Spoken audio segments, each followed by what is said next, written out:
So I think that we talked a lot about different subjects on the panel, and there's always a imperative on journalists to tell stories better.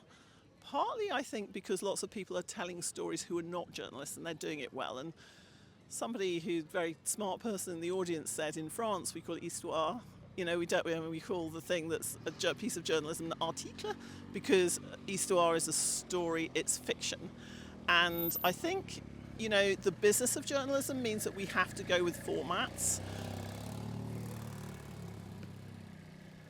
The business of journalism means that we have to go with formats which are very engaging, because that's how we make our money, ultimately, is like by getting to people.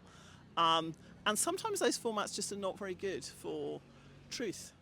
So our skills as journalists is to decide, are there things that we should just be publishing whether people read them or not, because it's really important. At some point we'll come back to those. So if you think about Julie K. Brown, who's a reporter in the United States who was more or less on her own reporting about Jeffrey Epstein for a very long time, people ignoring her, and she probably wrote a lot of stories there which not very many people read at the time, and now everybody is reading them.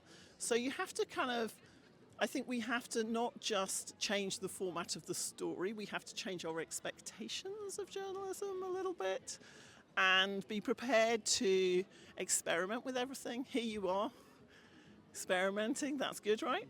So, you know, so I think I'm pretty hopeful about what's happening right now, because I think we're going back to being a scrappy industry of, you know, people who really want to tell or find things out and tell the right kinds of stories they have to have a factual basis. If they don't have a factual basis, they're not journalism, they're some different type of story. But, you know,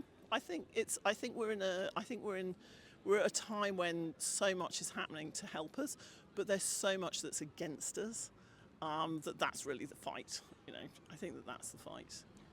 Thank you. And in your opinion, what is the main change in journalism of the last century? The last century is a very long time.